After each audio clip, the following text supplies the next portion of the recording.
सरकार के सिर्फ एक नियम की वजह से आज पूरी जनरल कैटेगरी में डर का माहौल है। मैं बात कर रहा हूँ यूजीसी इक्विटी रूल्स के बारे में, जिसको लेकर बवाल मचा हुआ है। हाल ही में यूजीसी एक गाइडलाइन लेकर आया जिसका मकसद कैंपसेस में कास्ट डिस्क्रिमिनेशन को खत्म करना है, लेकिन इस गाइडलाइन में कुछ ऐसी वर्डिंग्स हैं जिसको लेकर जनरल कैटेगरी के लोग आज बीजेपी के खिलाफ ही खड़े हो गए। यूजीसी की एक लाइन है जिसको लेकर सबसे ज्यादा बवाल हो रहा है। इस लाइन में लिखा है कि भैया कास्ट डिस्क्रिमिनेशन का मतलब जो है वो ट्राइब या कास्ट के बेस पर एससी एसटी ओबीसी के खिलाफ भेदभाव है। यहीं पर सबसे बड़ा सवाल खड़ा होता है, क्योंकि जनरल कैटेगरी के लोगों को इंक्लूड ही नहीं किया गया है, यानी कि जो जनरल कैटेगरी से आने वाले लोग हैं वो ऑलरेडी यहाँ पर ऑपरेसर बता दिए गए हैं। रूल्स के मुताबिक हर कॉलेज यूनिवर्सिटी को इक्वल अपॉर्चुनिटी सेंटर बनाना होगा और 24 घंटे हेल्पलाइन चलाई जाएगी। छात्र यहाँ पर कंप्लेंट दर्ज करा सकेंगे और 24 घंटे में ही जो कंप्लेंट है उस पर एक्शन लेना होगा। जो भी यूनिवर्सिटी कॉलेज यूजीसी के नियमों का पालन नहीं करते हैं उनमें क्या होगा कि भैया उनकी फंडिंग रोकी जा सकती है, उनके डिग्री प्रोग्राम्स जो है उन पर एक्शन लिया जा सकता है। कुछ वर्ड्स हैं जैसे इम्प्लिसिट, डिस्टिंक्शन, एक्सक्लूजन, लिमिटेशन और ह्यूमन डिग्निटी। सिंपल शब्दों में अगर समझे तो किसी डिसीजन की वजह से अगर कोई ग्रुप पीछे रह जाता है, आप उसे इंक्लूड नहीं कर पाते हो,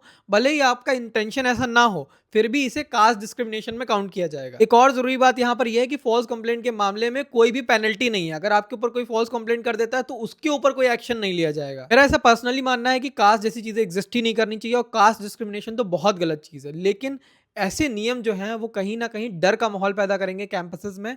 और जो कैटेगरीज हैं जिनको आप basically S C S T OBC general category बोलते हैं, इनके बीच खाई पैदा होगी और ऐसे लोग आपस में दोस्ती नहीं कर पाएंगे। इसलिए छात्रों को हमें बताना चाहिए कि क्या सही है क्या गलत है, और कास्ट जैसी चीज़ों को हमें लोगों को सेंसिटाइज करके समझाना चाहिए कि भैया इस तरह का डिस्क्रिमिनेशन करना बहुत गलत है।